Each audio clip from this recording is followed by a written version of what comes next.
The last dynasty we're going to tell you about is the Qing slash Manchu dynasty. We're going to see the Manchu people actually navigate from northern China slash the Mongolia area, and they are actually going to come and take over the Qing dynasty. The Manchu people are going to come in. They're a very, very strong military group, and they are going to force the people, the Chinese people, to kind of blend their traditions and start these new cultural practices. A very famous quote from this time period is, "Cut off your hair or cut off your head." The Manchu people wanted to blend in with the Chinese people, and so they asserted their cultural beliefs over the Chinese people and kind of forced them to adopt their way so they all would blend in the same. The Qing dynasty is going to construct this very famous landmark, the Imperial Palace in the Forbidden City, to kind of assert their new dominance. So they took over this area and they're going to come in and simply show the power that they've gained. This particular landmark is going to be the home for the emperor and his court.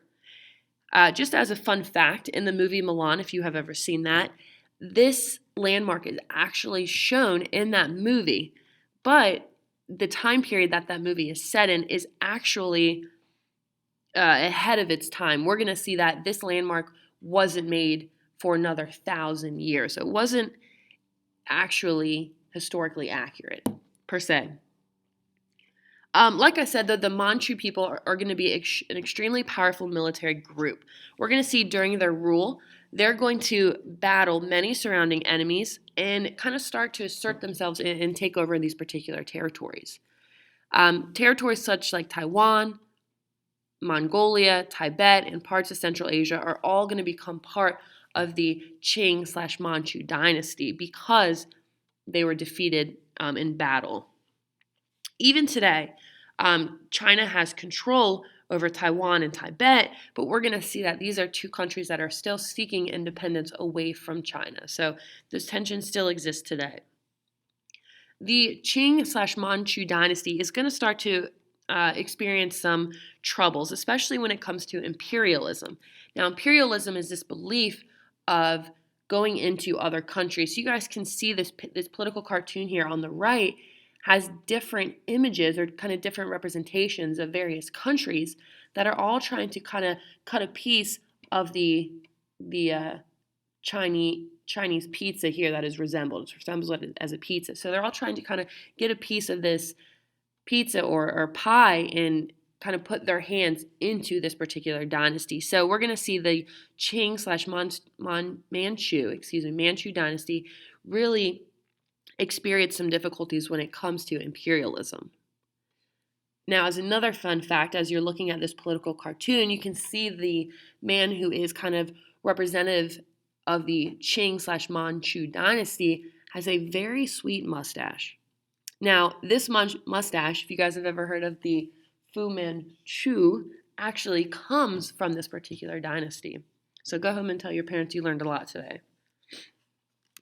The British, getting back to imperialism, the British is going to go in to this particular dynasty and establish what we know as the East Indian Company.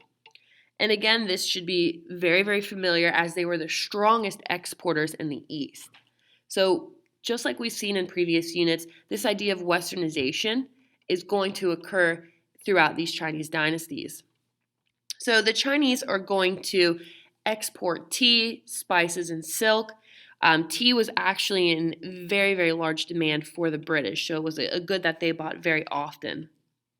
We're going to see that throughout this trade with the British, it starts out very well, but unfortunately, the British are going to be kind of upset, and they're going to start to produce a negative or unfavorable trade balance with China. They've got a lot of debts they have to pay.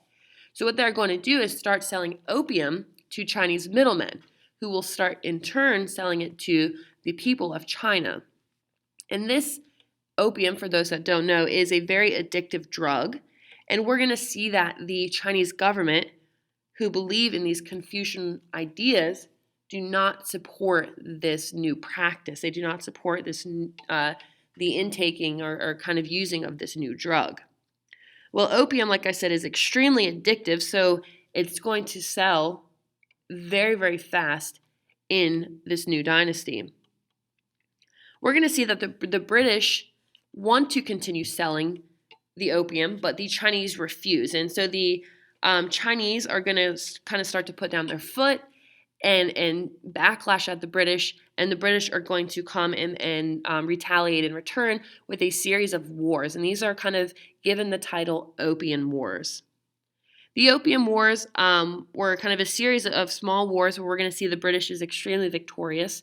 Again, they have a strong navy, and they're able to kind of move their military around very efficiently. And with their victory with the Opium Wars, they are going to be allowed to kind of trade freely with China. Like I said, the British were an extremely strong navy. Their warships will destroy the Chinese coast and river forts very quickly. And finally, the British will defeat the Chinese and no longer have any difficulty navigating through these rivers. They won't have any backlash. And simply because the British did not want to halt their selling of opium, they're going to retaliate with war. And these opium wars, like I said, are going to be won by the British, and the British will be kind of free to trade with China. Now, looking at the next country that was well known for, or as an imperialistic country that was coming into the Qing and Manchu dynasty, was Japan.